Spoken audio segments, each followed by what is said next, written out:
اللهم صل وسلم وبارك عليه وعلى آله صلى الله وسلم عليه يا إمام الرسل يا سندي أنت مات الله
في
Wala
Allahumma salli wa sallim wa barik Bismillahirrahmanirrahim. Alhamdulillahi rabbil alamin. Wassalatu wassalamu ala sayyidina maulana Muhammadin wa ala alihi wa sahbihi ajma'in, amma ba'd. Rabbi yassir wa la tu'assir, Rabbi tamim bil khair. Rabbana asrah lana sudurana wa yassir lana umurana umural muslimin wahlul 'uqdatam min lisanina yafqahu qawlana. Bisanadina al-muttasil ila imamil khatimatil hufaz al-imam Jalaluddin As-Suyuti rahimahullah ta'ala wa qaddasallahu sirrahu wa adaman nafa'a bi ulumihi wa barakatih wa nafa'ati amadati wa karamati fid darini amin. Kamu nyandar ke dinding.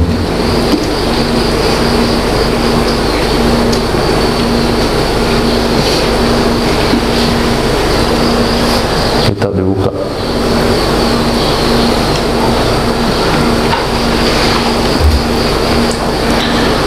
Hadis nomor 7880. Hadis sahih riwayat Imam Ibnu Majah, Imam Hakim dari Sayyidina Abi Hurairah radhiyallahu anhu. Ma tawattana, tidaklah menempati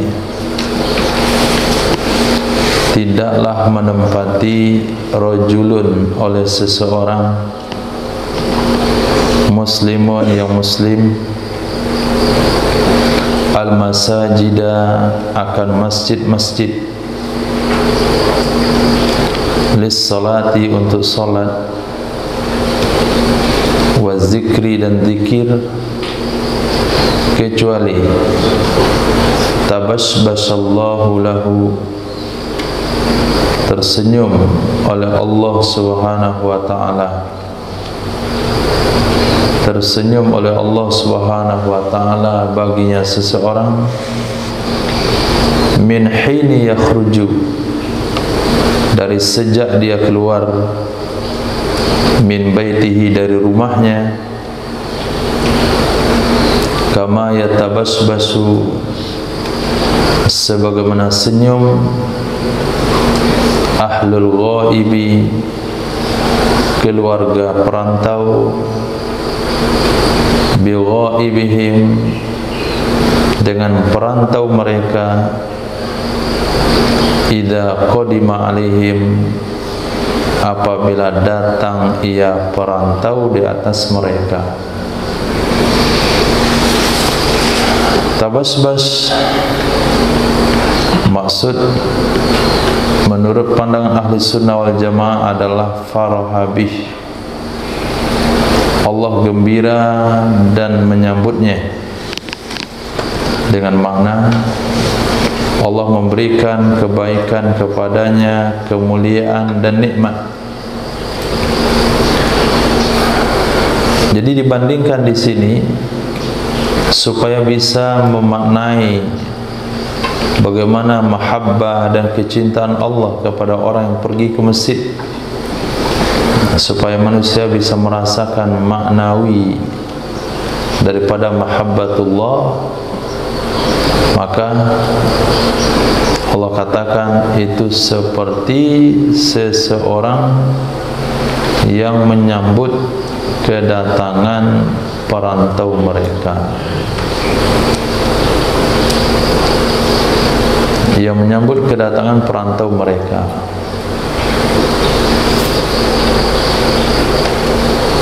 Yang tadi malam duduk di situ mana? Rahul dengan Farel.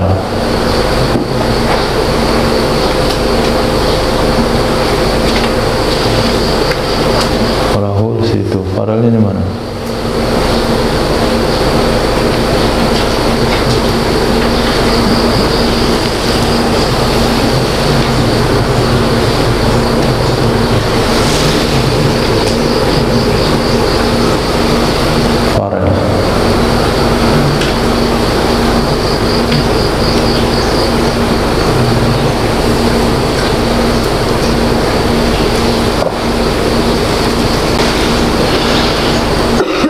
Hadis berikutnya, ma saqula mizanu abdin, tidak berat timbangan hamba. Ma saqula mizanu abdin, tidak berat timbangan hamba. Kadabatin, seperti hewan tunggangan.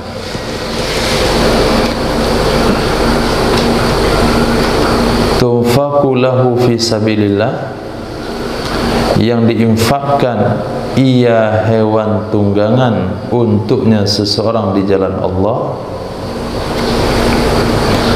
Au yuhmalu alaiha, atau ditumpangkan orang lain di atasnya hewan tunggangan di jalan Allah, atau ditumpangkan orang lain di atasnya hewan tunggangan di jalan Allah. Di sini Nabi sabdakan, tidak ada yang memberatkan timbangan seperti yang lain memberatkan timbangan juga, tapi tidak seperti hewan yang diinfakkan untuk orang tersebut. Maksudnya dia pakai sendiri untuk berjuang di jalan Allah, maksudnya berperang, atau ditumpangkan orang lain, dia tidak berangkat, hanya saja diberikan kepada orang untuk ditempati, untuk dikendarai di jalan Allah. Beda dengan yang lain dari sedekah dan infak yang lain, karena dalam riwayat yang lain, hewan yang ditunggangi atau hewan yang diinfakkan di jalan Allah dinilai kotoran dari hewan tersebut, kencing hewan tersebut, kemudian makanan daripada hewan tersebut, apa saja dari hewan itu akan dinaikkan kepada timbangan amal pemiliknya ketika disumbangkan di jalan Allah Subhanahu wa taala. Nah, hadis ini kurang menyentuh karena tipisnya keyakinan kita dengan timbangan.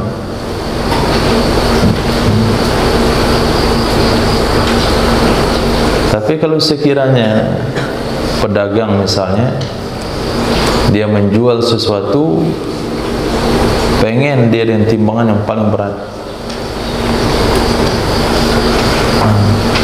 pengen dengan timbangan yang paling berat, katakanlah karet, saya panen, kemudian ditimbang. Apa harapannya? Mudah-mudahan sampai 200 kilo, mudah-mudahan sampai sekian kilo. Nah, jadi begitu seharusnya kaum muslimin ketika berbicara tentang timbangan amal di akhirat kelak, berharap bagaimana timbangannya lah yang paling berat. Tapi karena bagi kita informasi ini enggak terlalu penting, sehingga kesan daripada hadis ini biasa-biasa saja. Tapi kalau sekiranya bagi orang-orang yang penting dengan berita-berita timbangan akhirat, tentu akan menjadi perhatian bahasanya yang memberatkan timbangan itu tidak ada yang melebihi daripada hewan tunggangan, karena dia ditimbang dengan kotorannya, kencingnya, makanannya, baik hewan itu dipakai atau tidak dipakai. Dia pelihara kuda untuk berjuang di jalan Allah, maka makan kuda itu menjadi catatan amal, baik kencing kuda tersebut, baik jadi dipakai atau tidak dipakai. Ini salah satu fadilah daripada memelihara kuda untuk jihad. Nah, kuda untuk berjihad di jalan Allah tidak sama dengan kuda-kuda biasa,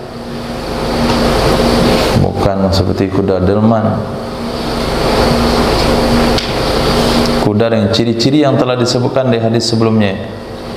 Bukan di hadis sebelumnya, dalam Sunan Abi Daud, warna yang paling bagus itu adalah warna merah, warna hitam, warna abu-abu, kemudian kakinya keempat-empatnya belang, ada warna putihnya, kemudian di dahinya ada warna putih.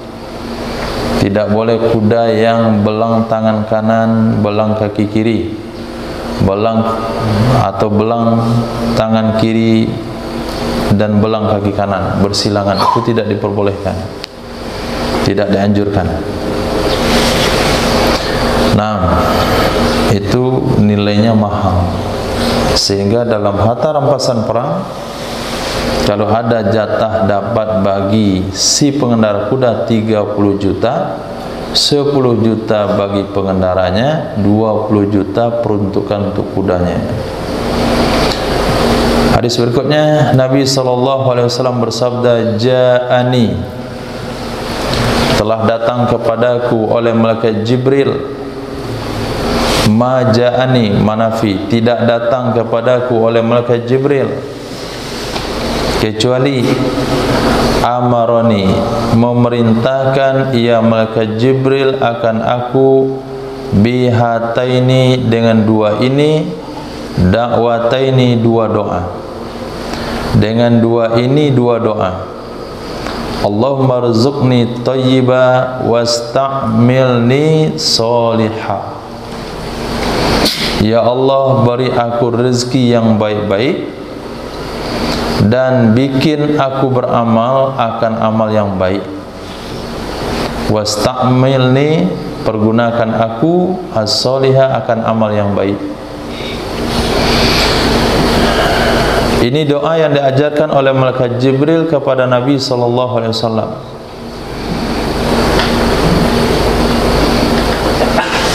Dan inilah kunci kesuksesan kehidupan sebetulnya.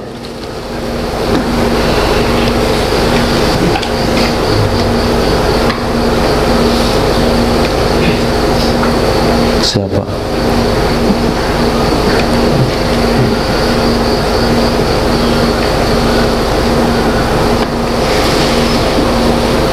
Rezeki yang baik, amal soleh. Enggak ada lagi nilai kebahagiaan daripada dunia untuk fasilitas mendapatkan kebahagiaan akhirat. Rezekinya baik, amal yang soleh.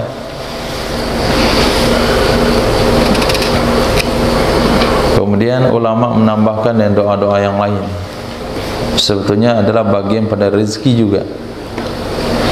Yang penting masuk kalimat Allahumma rzuqni thayyiba wasta'malni solihah, atau amalan mutaqabbala. Maja'ani Jibrilu qattu, tidak datang kepadaku oleh malaikat Jibril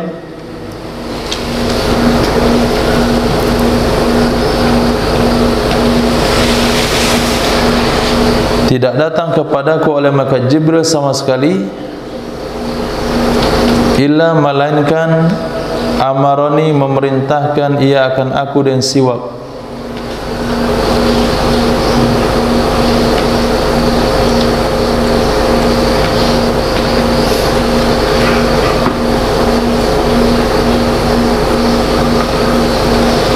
Itu tidur atau mau apa?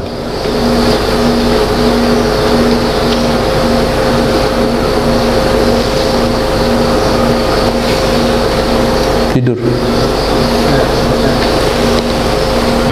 Nah, tidak datang kepadaku oleh malaikat Jibril sama sekali, illa amarni bisiwak, kecuali dia perintahkan aku dengan bersiwak.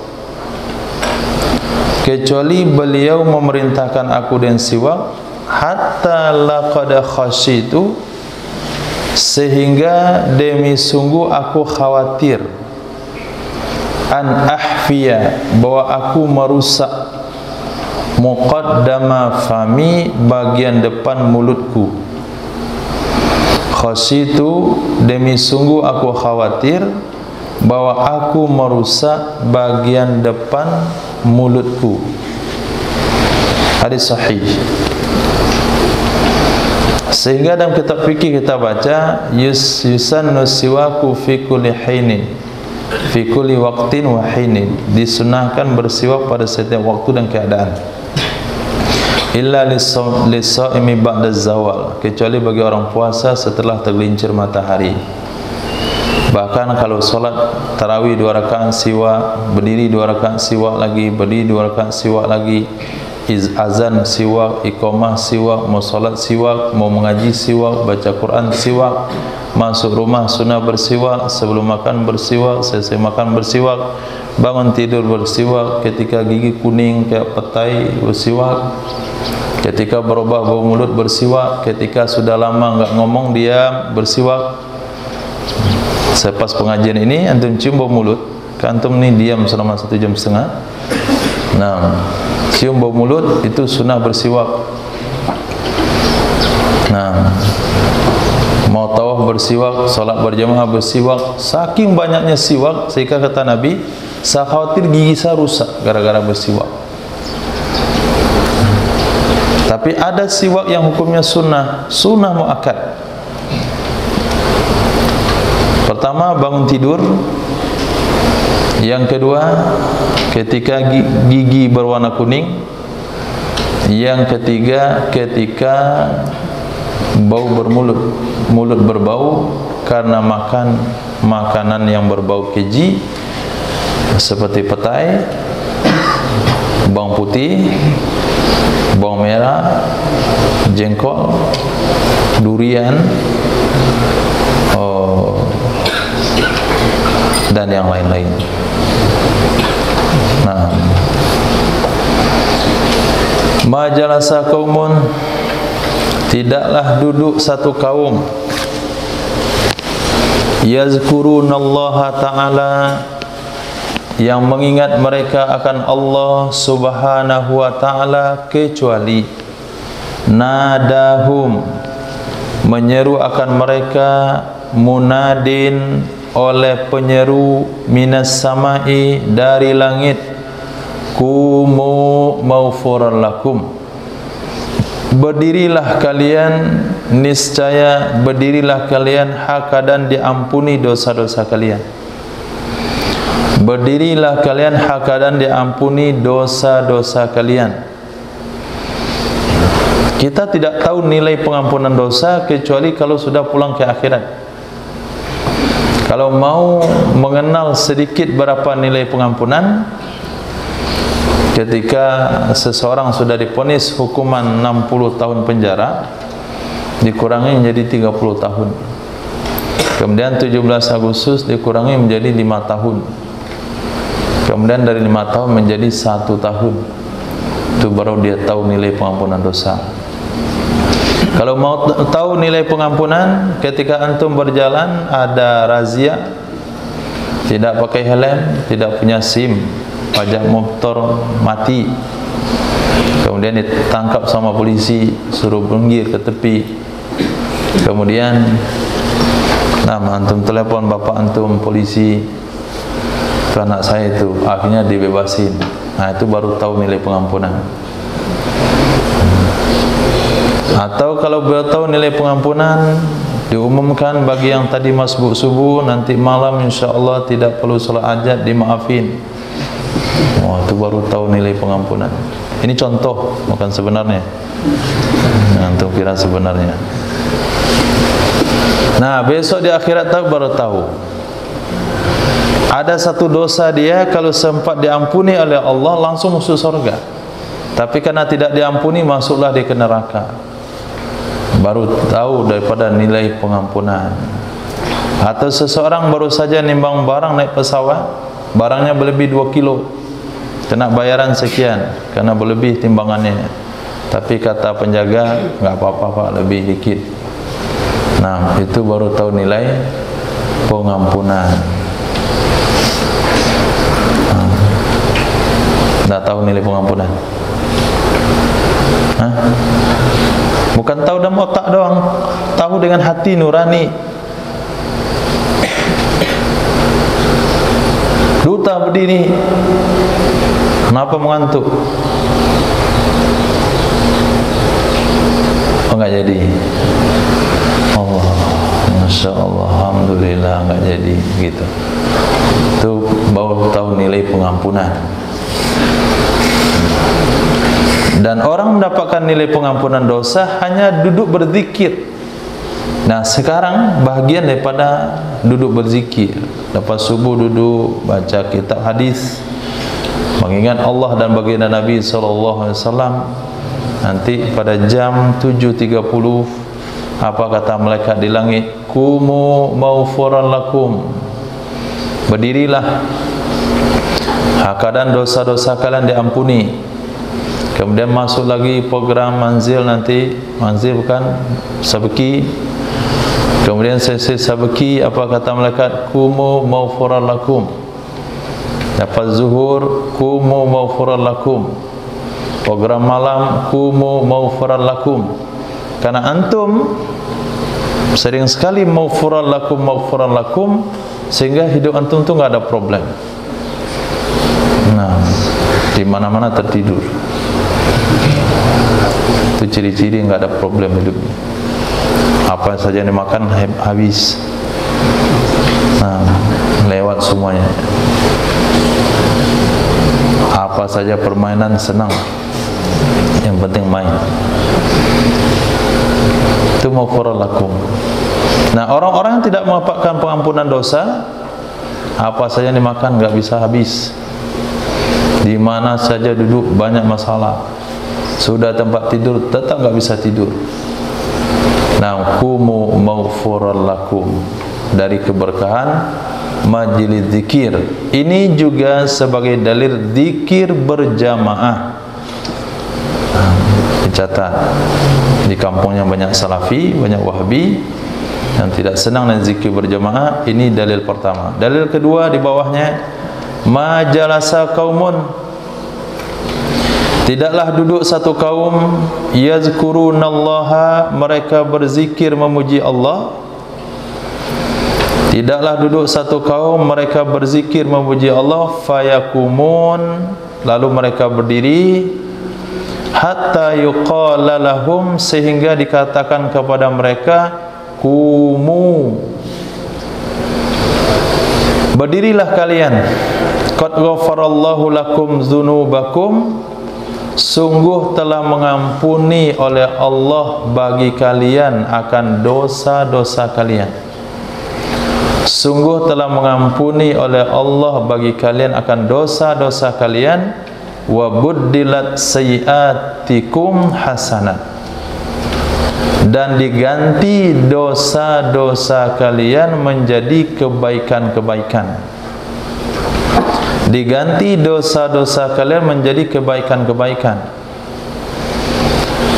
Dalam riwayat yang lain, baginda Nabi SAW menceritakan pada hari kiamat dihadirkan salah seorang yang dalam catatannya banyak amal dosanya daripada amal baiknya. Maka ketika dihadirkan, Allah katakan kepada malaikat, wahai malaikat, lihatin kepada orang itu catatan-catatan dosa kecilnya, tapi jangan lihatin catatan dosa besarnya. Berikan catatan dosa kecilnya saja. Nah, ketika dia terima catatannya, ada yang menerima catatan amal dengan tangan kanan. Ini ciri-ciri masuk surga. Ada yang menerima dengan tangan kiri. Ini nasibnya antara dua keadaan. Yang paling parah menerima dari belakang punggungnya, miwara'uz zahri. Ketika dia baca, dosa riba enggak ada, dosa riba enggak ada, dosa enggak sholat enggak ada. Yang ada dosa mencarut, dosa berkata-kata kotor, dosa lihat maksiat, dosa apalagi dia di situ. Kata dia syukur sekali. Mudah-mudahan enggak ada catatan dosa besar saya. Kata Allah, apakah kamu sudah melihat catatanmu? Sudah ya wahai Rabb. Apakah kamu mengakui isinya? Iya, siap saya akui. Kenapa siap diakui? Karena semuanya dosa kecil, enggak ada dosa besarnya di situ.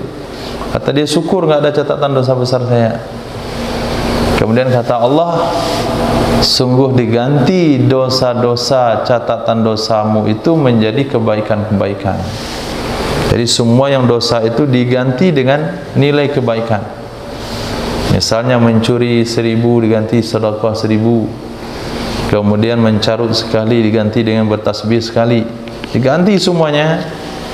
Kemudian kata dia kepada Allah, ya Rabb, ada yang saya tidak temukan di sini catatannya. Maksudnya kebayang oleh dia, kalau dosa kecil begini bayarannya, kalau diganti dengan kebaikan, bagaimana kalau dosa besar? Tentu diganti kebaikan, besar lagi balasannya. Nah, itulah manusia. Nah, kalau tahu dia mau baiknya baru ngaku. Tapi kalau dalam ancaman dia nggak ngaku. Satu saat dia bersyukur tidak dilihatkan catatan dosanya, satu saat dia pengen dilihatin karena tahu Allah mengganti dosa dengan kebaikan. Maka senyumlah Nabi mewariskan hadis tersebut sehingga nampak gigi taringnya. Nah, itu makna diganti kejelekannya dengan kebaikan. Nah, hadis ini termasuk hadis yang sangat memotivasi bagi orang-orang yang baru keluar daripada lembah jahiliyah atau dari lembah hitam. Dah kebayang dia betapa banyaknya dosa yang pernah dia buat, kemudian hanya duduk dari majlis zikir mereka mendapatkan nilai kebaikan sehingga bergema dengan takbir Allah. Nam qad budilat sayyiatihim hasanat Allah. Itu dalam majlis bayan karkun. Nah, itu maknanya hadis itu masuk ke dalam hati mereka. Nah, ketika disampaikan hadisnya sama antum, antum sok suci. Mana pula ya dosa saya? Kayak enggak ada begitu. Salat subuh zikir, ngantuk-ngantuk disuruh zikir. Ngantuk zikir, qada zikir. Tadi malam dah salat hajat pula 40 rakaat. Mana lagi dosa saya? Sehingga enggak terlalu membanggakan bagi dia hadis ini. Paham? Jadi memahami hadis tidak cukup dengan kepala, tapi memahami hadis itu mesti dengan rohani. Berita dalam hadis itu dibenarkan 100%. Kemudian berharap dengan janji-janji kebaikan yang ada di dalamnya. Kemudian takut dengan ancaman-ancaman yang ada di dalamnya. Ini yang harus dipelajari dalam belajar hadis, dalam membaca Al-Quran juga, dalam membaca ilmu-ilmu agama. Hadis berikutnya masih dalam majlis zikir. Ma jalasa qaumun, tidak duduk satu kaum, majlisan akan satu majlis, la yazkurullaha ta'ala fihi, yang tidak mengingat mereka akan Allah Ta'ala padanya. Lam tidak, yazkuru mereka mengingat akan Allah Subhanahu wa Ta'ala fihi padanya majlis. Walam yusallu ala nabiyihim, dan mereka tidak berselawat atas nabi mereka. Walam dan tidak yusallu mereka berselawat ala nabihim di atas nabi mereka, kecuali kana alaihim tiro, adalah di atas mereka itu penyesalan. Kecuali ada yang majlis terhadap mereka penyesalan. Fa insya'a adzabahum, jika Allah mau Allah akan azab mereka. Wa insya'a ghafara lahum, jika Allah mau Allah akan ampuni mereka. Hadis hasan. Ini pentingnya berzikir dan membaca selawat apabila meninggalkan satu majlis, supaya majlis-majlis tidak bernilai dosa di akhirat kelak. Duduk dengan kawan sedang santai, bubar baca doa kafaratul majlis. Nah, selesai makan di nampan baca doa kafaratul majlis. Bukan hanya kafaratul majlis ketika selesai taklim asar atau pelajaran secara resmi, tapi untuk majlis lalai itu yang paling tepat dibaca doa kafaratul majlis. Ma jumi'a syai'un ila syai'in afdala min ilmin ila hilmin. tidak digabungkan sesuatu kepada sesuatu. Nanti baru udah tahu cara nulisnya. Tulis di bawahnya terjemahannya. Ma tidak, jumi'a dikumpulkan, syai'un, pandai menulis, pernah sekolah? Jangan nggak pernah sekolah masuk pondok. Nulis nggak pandai, baca nggak pandai, ngitung nggak pandai, pandai cuma baca Quran doang. Itu anak apa itu ya? Anak akhirat. Maksudnya di akhirat cocok hidupnya, di dunia nggak cocok. Nah, majumi'ah tidak dikumpulkan syai'un akan sesuatu, ila syai'in kepada sesuatu, afdola yang lebih bagus dari ilmu kepada santun, ilmu kepada kesantunan. Ini kalau dua hal ini digabungkan, ini lebih bagus dari segala-galanya.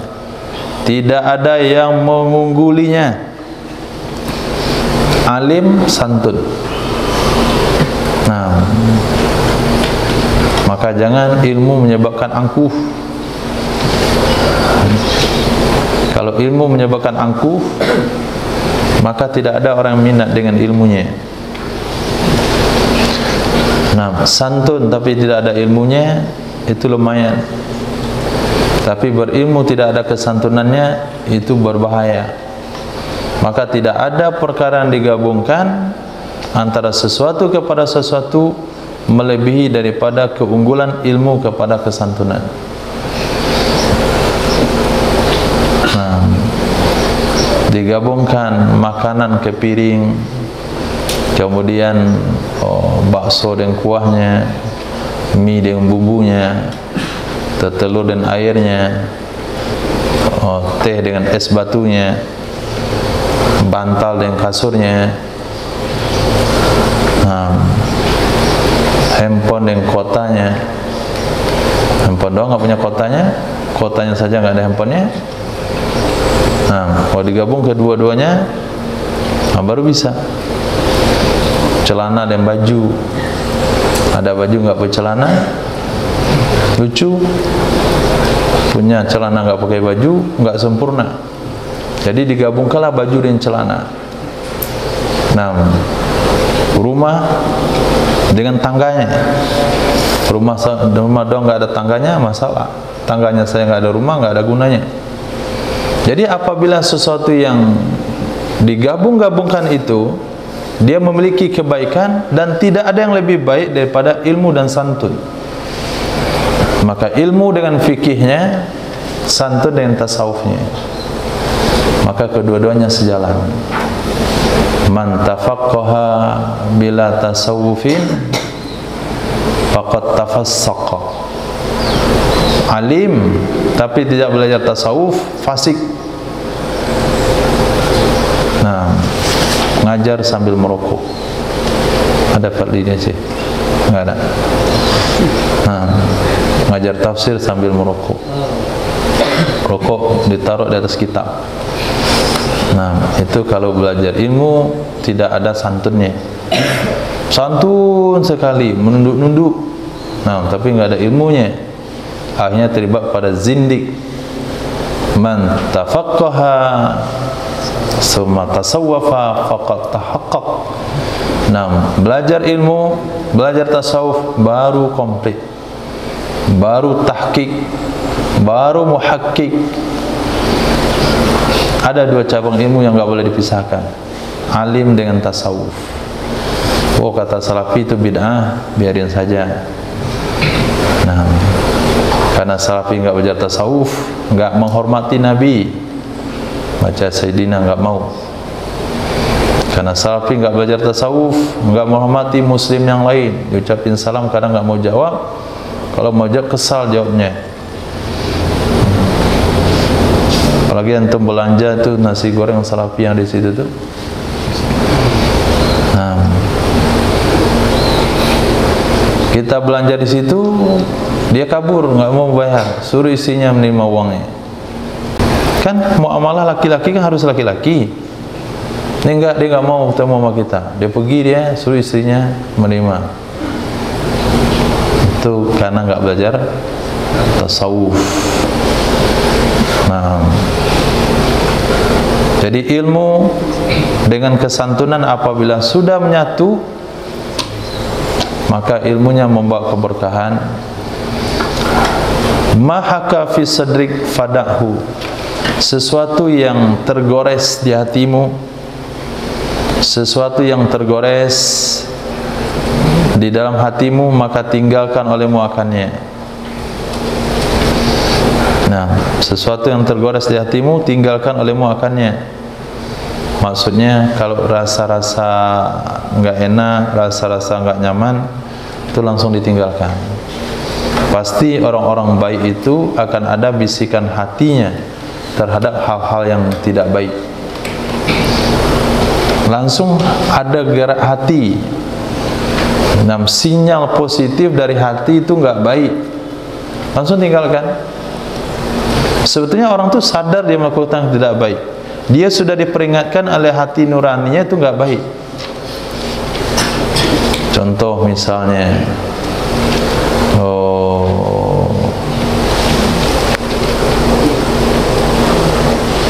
Fajar.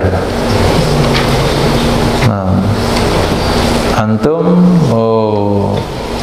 berdampingan dengan lemari antum, di sebelah lemarinya si Arifin, bukan? Siapa? Latif. Nah, kemudian Fajar nampak ada roti situ 3. Nampak saja kan aman. Kemudian ketika Latif nggak ada, antum buka lemari, antum mau ambil. Apa kata hati? Hah? Apa kata hati? Ambil terus.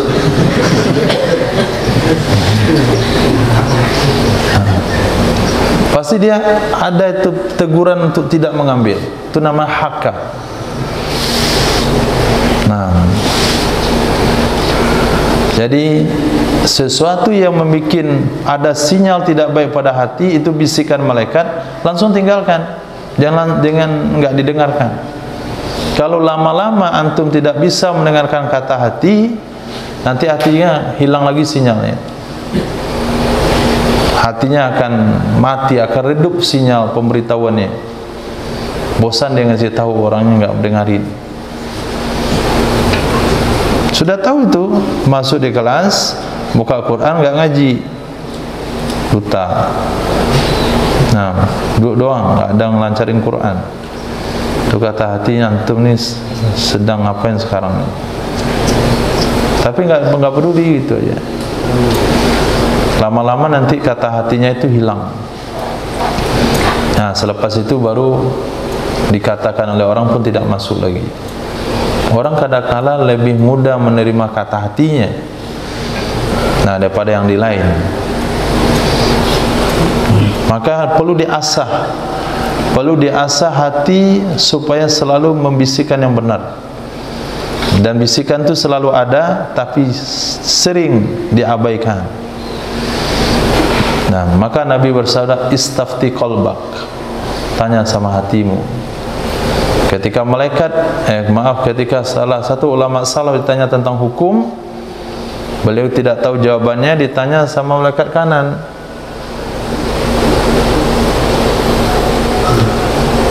Yang mengantuk. Ditanya sama malaikat sebelah kanan, malaikat itu nggak tahu juga jawabannya. Akhirnya dia menundukkan kepala. Ini hukumnya. Istafti qalbak. Nah, tanya hatimu. Nah, itu nggak bisa serta merta langsung bisa tanya hati. Oke, itu nggak bisa belajar alim lah saya. Tinggal tanya hati saja. Apa hukumnya ini? Sebentar. Boleh. Bentar. Dianjurkan sekali. Salam dan sepupu mana? Nggak apa-apa, silaturahim. Nah, itu hati nggak jelas itu. Jadi bukan kata hati. Ini kata hati saya. Jadi nggak bisa juga ditelan mentah-mentah. Jadi kata hati yang sudah didasari dengan ilmu agama, maka dia akan mengingatkan kepada perkara positif. Ma hubisatis syamsu, tidak pernah ditahan matahari. Tidak pernah ditahan matahari ala basharin qattu, di atas manusia sama sekali, kecuali atas Yusha bin Nun. Nabi Yusha bin Nun layaliya, beberapa malam ketika dia berjalan ke Baitul Maqdis. Ketika beliau berjalan ke Baitul Maqdis, seharusnya matahari sudah terbit, ditahan oleh Allah.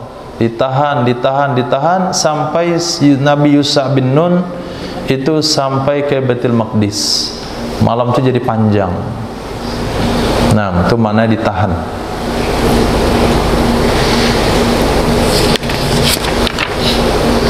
Bahkan Sayyidina Muhammad SAW ketika perang Khandaq, itu matahari tidak ditahan oleh Allah Subhanahu wa taala, sehingga Nabi terlewatkan solat zuhur dan asar sampai matahari tenggelam. Setelah maghrib baru Nabi solat zuhur, solat asar, solat maghrib, solat isya. Nah, kalaulah ditahan oleh Allah, tentu siang itu akan menjadi lama. Ini matahari ditahan, malam menjadi lama untuk Nabi Yusha bin Nun supaya bisa leluasa melakukan perjalanan darinya nggak tahu, tujuannya ke Baitul Maqdis.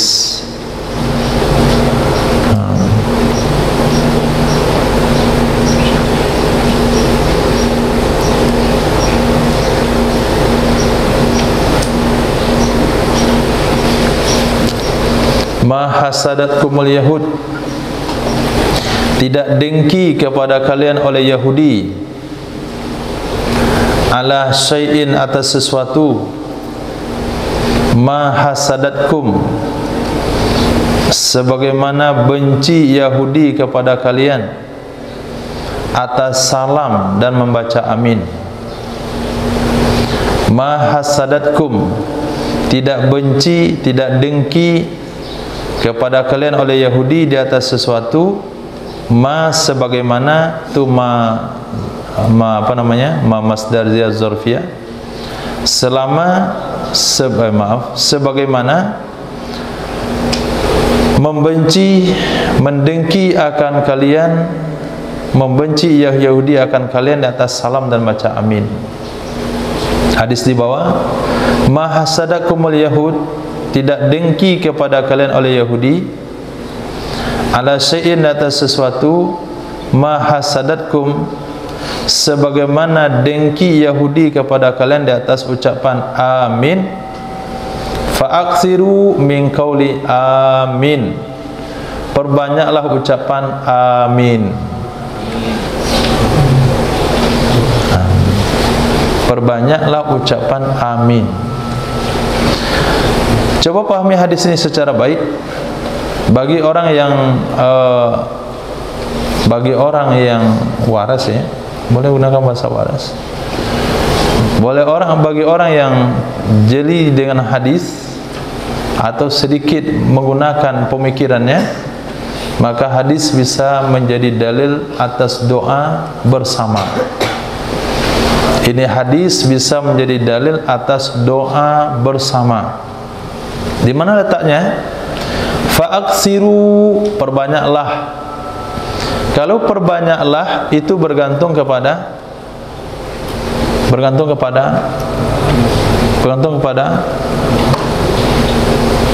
Usama, bergantung kepada mana cara belajar. Abid bergantung kepada, berbanyaklah bergantung kepada kepada Allah. Ini kebanyakan belajar tauhid. Iman yakinnya sudah mantap. Jadi semuanya Allah. Abi bergantung kepada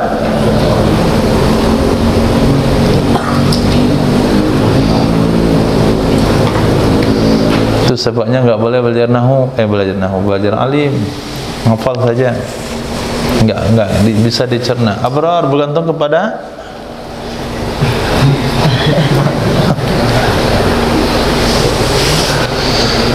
Ya Allah ya Karim. Ya kita masing-masing bergantung kepada umat. Perbanyak oleh kalian bergantung kepada kita umat. Kalau sekiranya amin yang dimaksudkan di sanalah amin dalam solat, maka nggak bisa diperbanyak oleh umat. Dalam sehari semalam yang bacanya amin cuman solat zuhur, solat maghrib, solat isya, solat subuh. Itu yang bisa diaminkan. Solat zuhur bisa diaminkan? Bisa? Bisa? Solat zuhur ada aminnya? Nggak ada aminnya.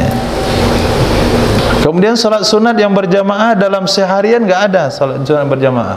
Tempat kita aja yang ada. Duha jamaah, duha jahar, nah, salat hajat jahar, salat itu lain lagi babnya. Ini menurut standar syariah. Bukan kita nggak syariah, kita lebih syariah. Ketika antum sekondisi santri itu lebih syariah yang begituan. Nah, jadi kalau salat sunat berjamaah dalam seharian nggak ada. Yang ada dalam salat jamaah itu cuman salat tarawih. Itu pun setelah daripada khalifah Sayyidina Abu Bakar As-Siddiq, Sayyidina Umar bin Khattab radhiyallahu an. Berarti yang berjamaah yang perlu kepada amin, kalaulah ini salat yang perlu kepada amin enggak banyak. Berarti tidak bisa diperbanyak karena jumlahnya telah ditetapkan oleh agama.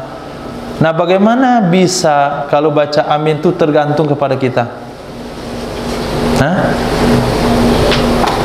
Kemana ditempatkan? Amin yang mana ditempatkan kalau tergantung kepada kita? Amin dalam doa bersama.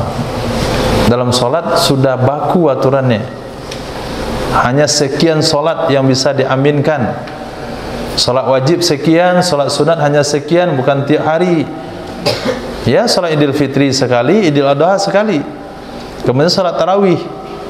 Salat gerhana matahari enggak, gerhana bulan iya. Berarti memperbanyak amin dalam salat itu tidak bisa ditambah. Nah, sementara perintahnya perbanyaklah. Di mana kita cari untuk memperbanyaknya? Di dalam doa bersama. Itu namanya istimbat. Nah, berarti dianjurkan Nabi nyuruh kita doa bersama. Tapi doa bersama jarang diaminkan. Nah, malas itu ngaminin. Kecuali kalau doanya nggak lancar, baru diaminkan. Terbalik pengamalannya. Doa yang nggak lancar tuh nggak bisa diaminkan. Rabbana, apa sambungnya lagi? Rabbana. Itu aminnya mantap tuh. Amin. Itu kan amin sebetulnya. Tutup saja kalau nggak hafal. Nah. Jadi amin antum bukan doanya istajib laku maknanya kabulkan wahai Allah. Enggak, tapi ikhtim doaak. Tutup doamu kalau enggak hafal.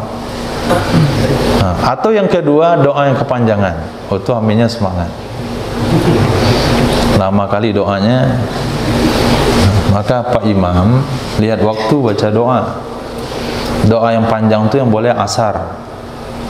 Nah, itu kan menyita waktu bermain, enggak apa-apa. Tapi waktu zuhur jangan terlalu panjang karena mau makan dan belajar. Waktu isya boleh. Waktu maghrib jangan terlalu panjang karena mau belajar. Subuh panjang dikit nggak apa-apa. Nah, yang panjang itu subuh Jumat, kemudian zikir malam Jumat, doa khatmil Quran, doa khutbah, apalagi doa asar, doa subuh dikit, doa isya. Oh, ini rehan isya aku panjang baca doa maghrib, baca seluruh hafalannya. Lambat belajar 5 menit.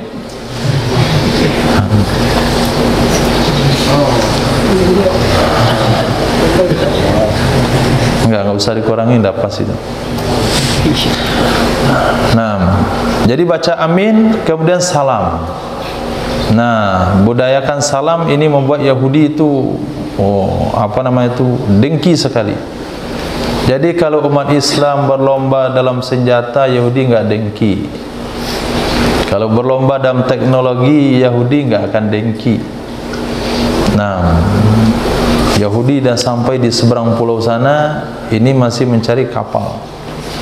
Yahudi dah sampai pulau seberang, umat Islam mencari kapal.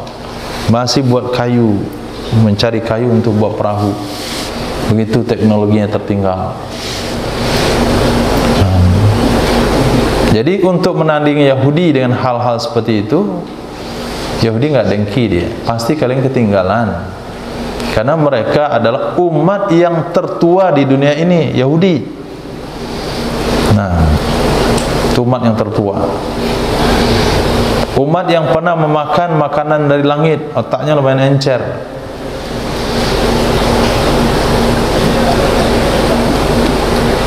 Sehingga pada satu saat nanti kita manusia bisa dikendalikan dan bisa diatur. Nah, semuanya dengan tanda kutip, dengan kata kunci yahoo.com. Tahu Yahoo itu? Yahudi. Nah, semua di bawah yahoo.com.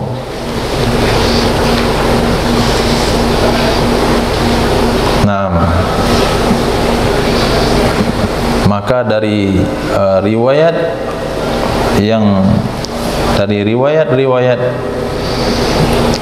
handphone seseorang, dia bisa mengetahui, kan didaftarkan namanya itu, nama Umar Abdurrahman, tanggal lahir macam-macam. Itu Yahudi dah tahu itu. Oh, ternyata Umar itu begini-begini hobinya. Dia suka makan ini, lihat pesanannya begitu. Barang kesukaannya, baju gamis, pesannya begini. Dia lihat semuanya. Nah, pesannya orang ini apa? Ini hobinya apa? Makanannya apa? Kan semua terdata dalam media sosialnya. Riwayat pembelanjaan di Shopee-nya, lihat. Oh, ini orang ini berbahaya ini. Ini pesannya pedang, panah, busur, jubah, gamis, sorban. Si fulan nih pesanannya celana pendek, kemudian minuman memabukkan, yang lain ini enggak bahaya.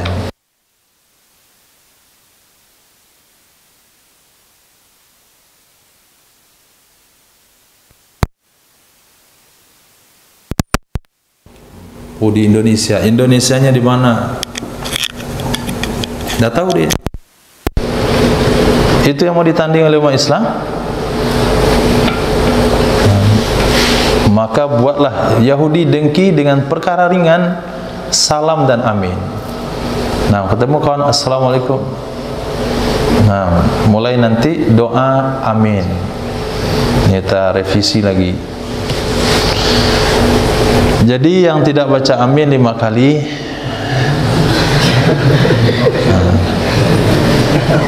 harus bikin Yahudi itu gigit gitu. Gitu. Buat Yahudi itu emosi begitu, biar sakit jantungnya. Amin, amin, amin. Yang sakit di hatinya Yahudi. Nah, kalau ada Salafi keluar di situ, Yahudi juga. Nah, karena hadisnya begitu. Tidak ada yang membuat Yahudi dengki seperti dengkinya kalau kalian baca amin. Nah, salah langsung kabur itu Salafi. Baca hadis ini, hasan hadis ini. Berarti ada ciri-ciri Yahudi dalam kepalanya. Karena dia kalau bukan Yahudi, dia senang dengan aminnya umat Islam. Tapi kalau dia Yahudi, dia enggak dengki. Amin satu, salam satu. Nah, ucapin salam, assalamualaikum. Pak jawab dia, keningnya. Assalamualaikum. Masa mukanya. Anda mirip Yahudi. Jangan bilang Yahudi, enggak boleh. Anda mirip Yahudi. Kenapa mirip Yahudi? Karena Yahudi cuman yang dengki dengan ucapan salam dan amin orang beriman. Nah, imam subuh baca 5 rangkaian pertama, Itu diaminin.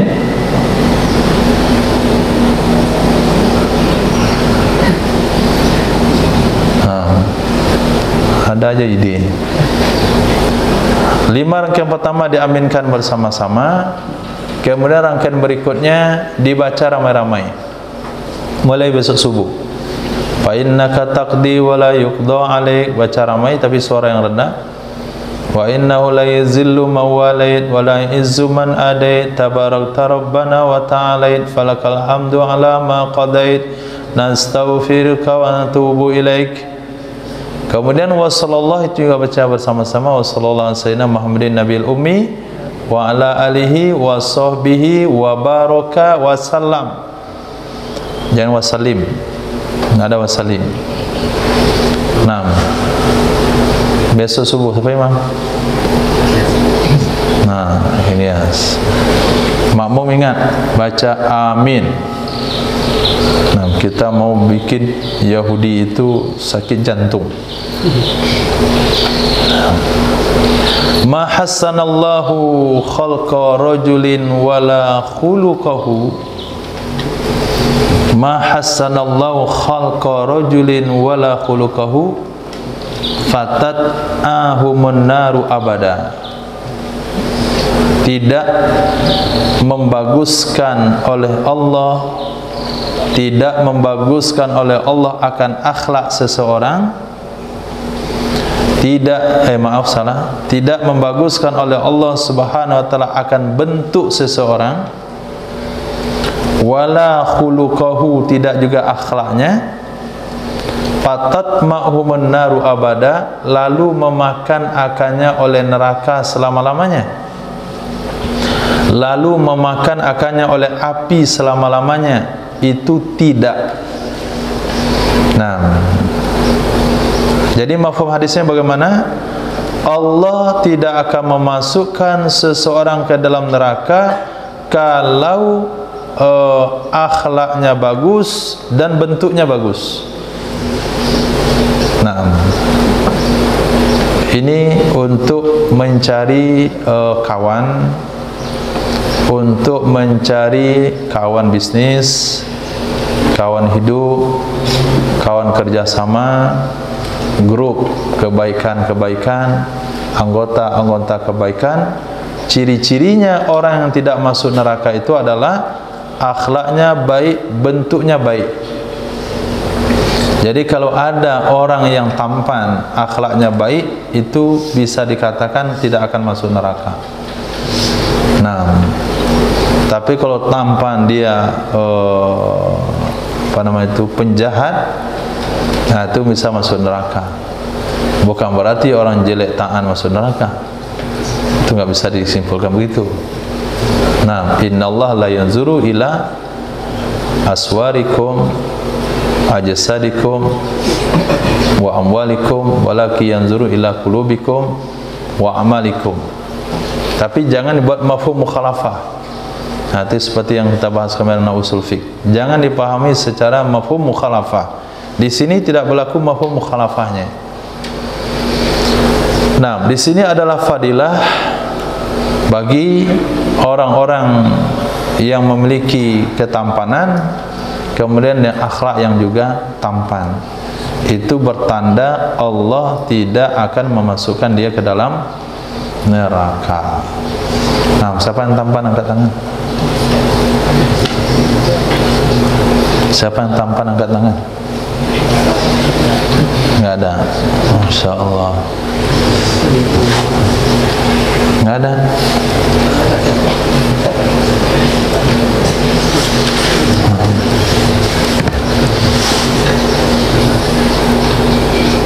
Enggak ada. Enggak ada yang angkat tangan. Naam. Ma hakum ri'in muslim.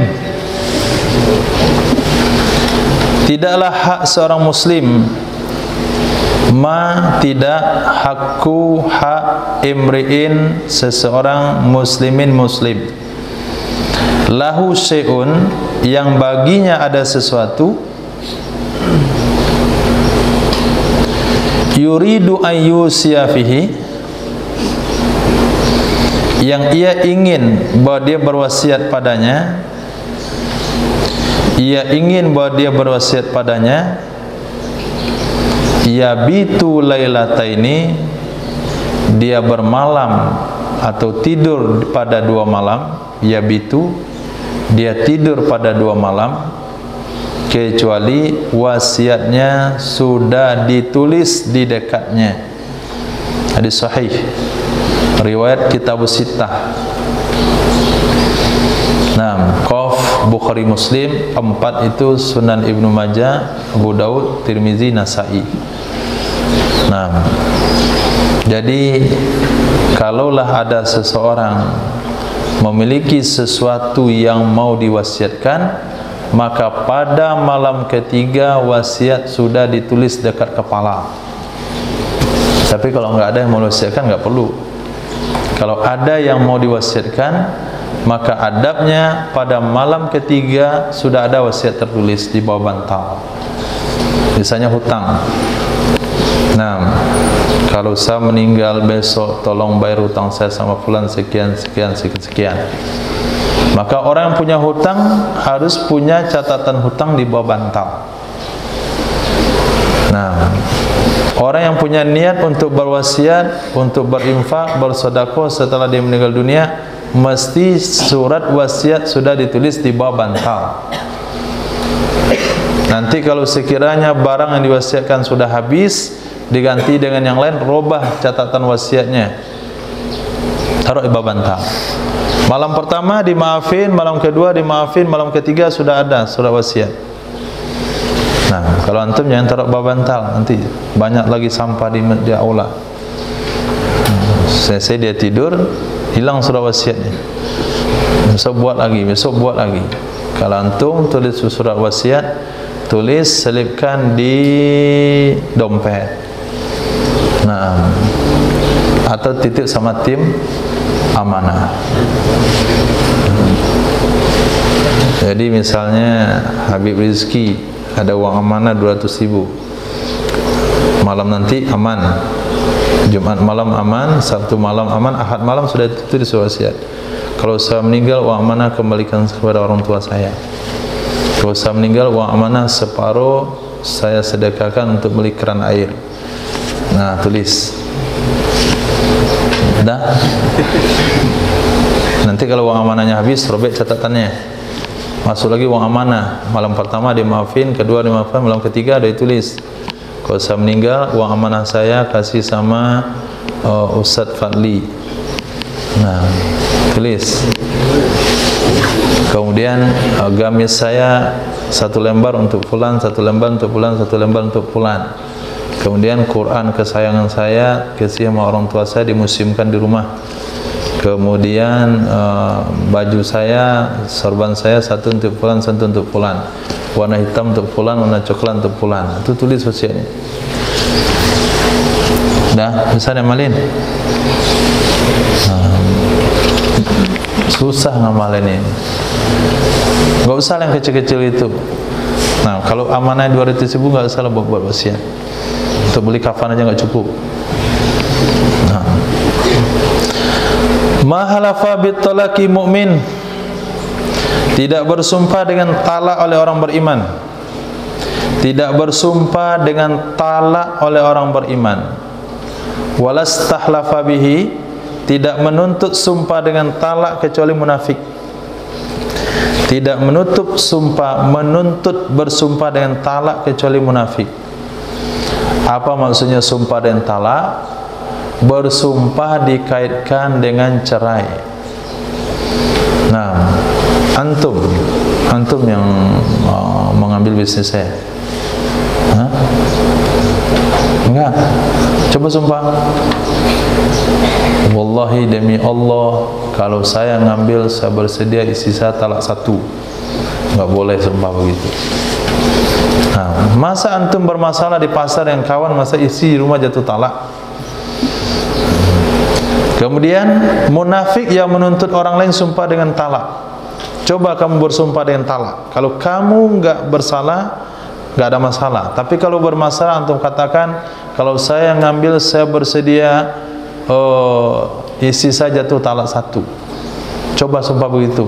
Orang yang memintanya munafik akan menuntut talak dengan sumpah, bersumpah dengan ganjarannya talak, kecuali munafik. Ma khaba man istakhara wa maula nadima man istashara wa la'ana wa la'ala man iktasada. 3 prinsip hidup. 3 prinsip hidup. 1, tidak akan pernah kecewa orang yang istikhara. Ma khaba, tidak akan pernah kecewa. Farel. Ma khaba, tidak akan pernah kecewa. Man istakhara, orang yang istikhara. Wala nadima, tidak akan pernah menyesal. Man istasyara, orang yang bermusyawarah. Wala ala, tidak akan miskin. Man iktasada, orang yang hidup sederhana. Hadis hasan. Tidak mau kecewa dengan usaha, buat istikhara sama Allah dulu. Tidak mau kecewa dengan pasangan, istikhara dulu. Tidak mau kecewa dengan perjalanan, istikhara dulu. Istikhara kepada Allah. Saya rencana mau buka usaha apa mau dibuat. Nah, jual lontong malam. Nah, buat usaha jual lontong malam atau bakso rudal. Nah, sholat dulu 2 rakaat. Malam ini sholat istighfar sama Allah, belum ada jawaban. Besok sholat lagi 2 rakaat, Allah istighfar, belum ada jawaban. Besok sholat sampai ada jawaban. Nah, kalau antum mimpi dorong gerobak bakso, nah bukalah usaha bakso. Tapi kalau antum mimpi megang gergaji, nah, jangan bukan bakso, buka atau pertukangan. Kalau mimpinya bawa sabit, nah, itu berarti peternakan, begitu. Nah, istikhara, maka tidak akan pernah kecewa. Nah, semuanya berdasarkan musyawarah. Jangan ambil keputusan sendiri. Orang musyawarah nggak pernah nyesal. Musyawarah kepada orang yang tepat. Jangan musyawarah dengan orang nggak tepat. Selesai Quran 30 juz, kemudian melanjutkan pendidikan di mana musyawarah. Jangan simpulkan sendiri, sama ke sini, sama ke situ. Orang tua tinggal ngambil keputusan. Gak tepat. Orang tua akan menyesal nanti dalam pendidikan.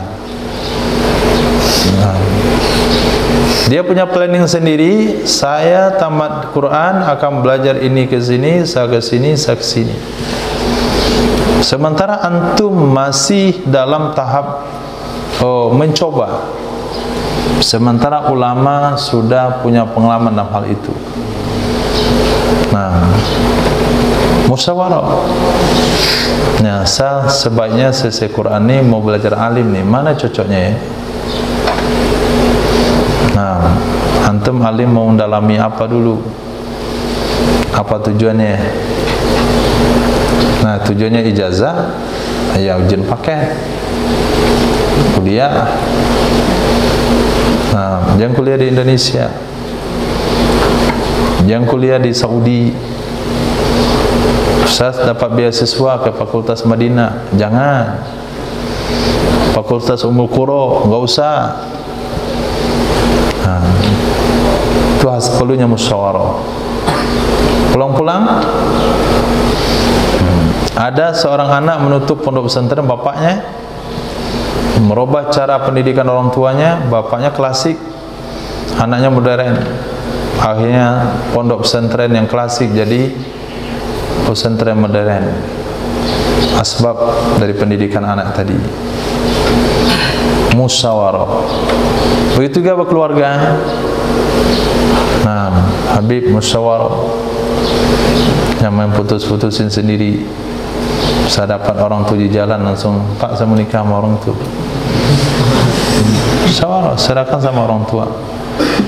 Nah, ngomong baik-baik, Pak saya mau menikah, tolong carikan calon. Atau bertanya, Pak saya cocok saya menikah belum? Nah, coba nanti ikhlas Maulana.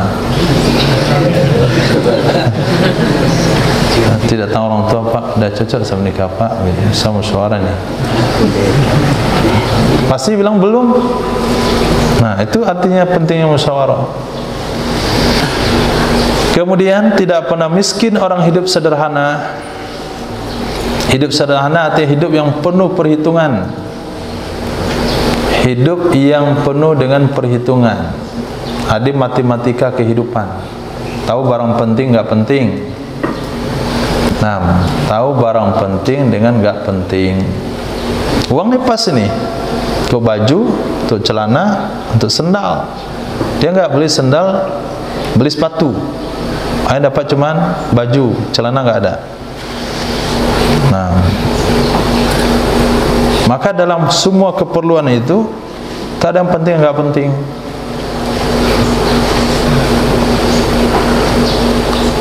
Akhirnya ketika orang tidak tahu dalam kehidupan mana yang penting, mana enggak penting, semuanya dianggap sebuah penting, akhirnya dia susah dalam kehidupan.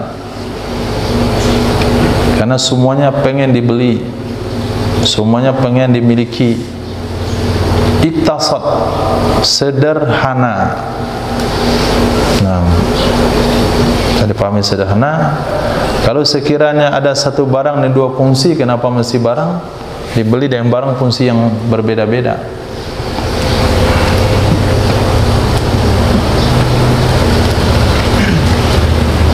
Misal keuangannya pas-pasan, kemudian dia mesti beli mobil, akhirnya dia terlibat hutang di bank, kemudian setiap bulan dia cuma mencarikan gaji tukang bank. Nah, kehidupan dia, pemikiran dia, waktu dia tersita untuk memikirkan hidupnya pegawai bank. Bagaimana sialnya hidup seperti itu?